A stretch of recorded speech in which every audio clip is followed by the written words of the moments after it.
Em nosso estudo de hoje, a lição 47 do livro Encontro Marcado, e tem por título Entre o Bem e o Mal. Qual acontece a muitos de nós, espíritos na veredas do progresso, encontrarás também os teus momentos de indecisão entre o bem e o mal, qual se estivesses num labirinto, sentes a estranheza de alguém que desconhecesse de todo o rumo a seguir. Não ignorarás quanto à abnegação daqueles que se decidiram pelo caminho do sacrifício em semelhantes ocasiões, a fim de que tivesses paz e segurança. Ajudarás e abençoarás sempre. Lembrar-te-ás de que a vida não te constitui privilégio, de que és apenas um elo na corrente infinita das criaturas que integram a família universal. À frente e à retaguarda, à esquerda e à direita, caminham contigo aqueles corações que se te vinculam à existência e que, de um modo ou de outro, dependem de ti para assimilar os benefícios da reencarnação. Diante de qualquer dificuldade, pensa neles primeiro, não vaciles. Não permitas que a ideia comodista do confronto a ti mesmo te inutilize a capacidade de auxiliar. O egoísmo te fará tecla muda e não conseguirás responder aos apelos da vida que se execute onde estejas a sinfonia da felicidade geral. Ama e aprende, compreenderás teu destino. Serve e cumprirás tua missão. Deixa que o poder do bem se comunique com os outros através de tua alma. Aos fracos revestirás de fortaleza, aos aflitos sossegarás com a tranquilidade, aos descrentes socorrerás com a fé, e aos caídos darás teu braço alentador. Recorda o encadeamento de todos os seres da criação perante a sabedoria divina, e perceberás a divina sabedoria solicitando-te trabalho e concurso a benefício de cada um. Confie-te ao Senhor para que Ele te use na oficina da bondade, e por mais que o malho da experiência te vibre golpes no espírito, nada mais fará que te burilar o coração para a imortalidade vitoriosa. Em qualquer instante de incerteza, não admitas que a dúvida te assalte a cidadela interior. Entre o bem e a negação do bem não existe neutralidade. Escolherás o bem para os teus irmãos e a breve tempo, trecho adiante da vida, compreenderás que fazendo bem aos outros, nada mais fizeste que acrescentar o bem a ti mesmo, de modo a usufruires paz constante e alegria maior.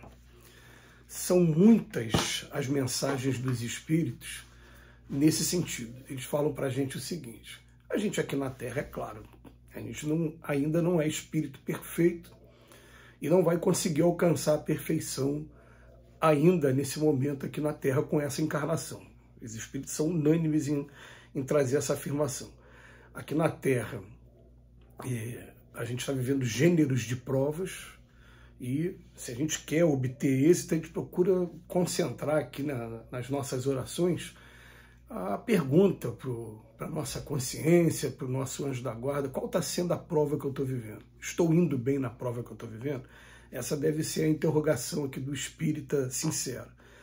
Mas, pelo fato de a gente não ser perfeito ainda, a gente fica entre o bem e o mal, e a gente ainda escolhe, algumas vezes, o mal, ou por ignorância da nossa parte, de desconhecimento da lei de Deus, desconhecimento da lei de causa e efeito, ou ainda por conta do instinto, do comportamento que a gente tem ainda de muito tempo, baseado no egoísmo, no orgulho, na vaidade, que na doutrina espírita também os espíritos apontam como os nossos principais obstáculos, aqueles que a gente deve dar uma atenção muito maior. Então, qual é o segredo que os espíritos passam para a gente? Quando vocês estiverem entre o bem e o mal, faz o seguinte: vamos trabalhar pelo bem do próximo. Mas como assim? Eu vou dar um exemplo aqui. Eu estou ainda mergulhado num determinado vício. E os vícios, quando a gente fala de vício, a nossa geração ainda liga logo, né, ao uso do tabaco, ao uso do álcool, ao uso de alguma substância que ainda seja ilícita, entorpecente. Mas vamos falar dos vícios mais comuns, né, para a gente poder enquadrar todos nós. O vício na gula ainda desregulada, o vício na preguiça. A gente está mergulhado no vício. Eu quero acabar com esse vício. Aí eu começo a fazer um tratamento comigo mesmo. Falo, por exemplo, eu não quero mais comer carboidrato. Só pelo fato de você pensar assim, você está pensando no carboidrato, e quando você pensa no carboidrato, você começa a salivar, né? E olha a dificuldade que é, porque você está dando uma atenção àquilo que você considera entre a fronteira do bem e do mal. Aí o que a gente faz? A gente começa a trabalhar pelo bem de alguém. Tipo, por exemplo, vai para a casa espírita, por exemplo, igual eu vou agora, e a gente chega na casa espírita, a gente vai ter lá obra social, a gente vai ter entrega de cesta básica, a gente tem o grupo que faz comidas, faz quentinhas para nossos irmãos que estão morando na rua, a gente vai ter bazar, a gente vai ter um trabalho de enxoval para entregar para mulheres grávidas, a gente vai ter agora um encontro sobre a vida e obra de Chico Xavier, tem gente fazendo café da manhã lá agora, então quer dizer, vai ter todo um aparato que você escolhe onde você quer trabalhar e você começa a movimentar suas forças para que isso aconteça. Então, o que acontece? Olha, eu não estou pensando no carboidrato, como foi o meu exemplo, e comecei a olhar para o problema dos outros e comecei a desviar a minha mente daquele vício para poder concentrar aqui na pessoa que está precisando muito de ajuda nesse momento.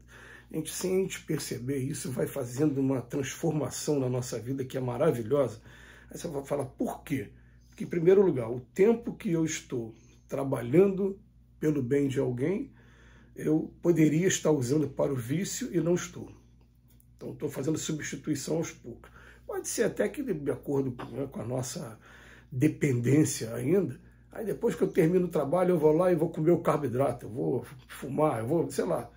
Tá, tudo bem, mas pelo menos o tempo diminuiu.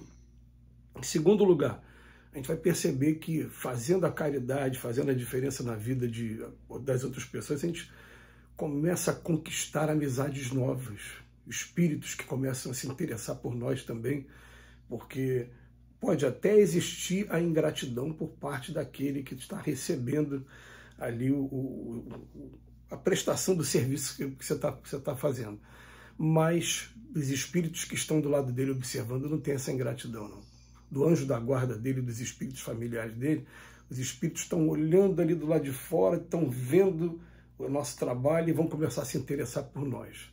E se interessam também mesmo, se interessam a ponto de estar influenciando a gente através das ideias, começa a ficar do nosso lado, percebe, está começando a pensar nisso, começa a querer desviar, a criar outras coisas, né? Botar outros ideais, e aos poucos, diz o Emmanuel em uma outra lição, que, falando sobre o cristão mesmo, né? quando Cristo realmente começa a entrar na gente, ele fala assim, e aí ele se entregando a esses trabalhos, a luz vai vergastando aos poucos, até que a sombra possa estar abandonando o campo do sentimento, do coração, para sempre.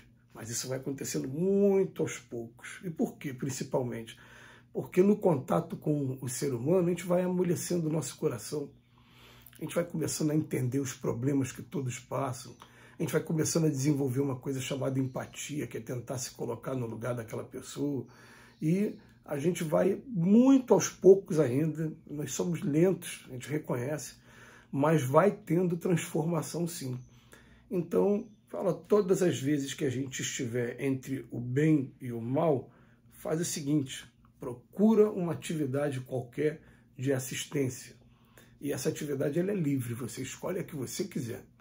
Tem gente que vai ter uma afinidade maior em procurar aqueles que estão morando na rua, tem gente que vai procurar aqueles que estão em momentos no hospital. E por que a gente fala rua e hospital? Gente, porque são as necessidades mais emergentes e só quando a gente está internado ou então está numa situação de penúria que a gente vai saber a importância de algumas pessoas que chegam para estender a mão, estender uma palavra amiga.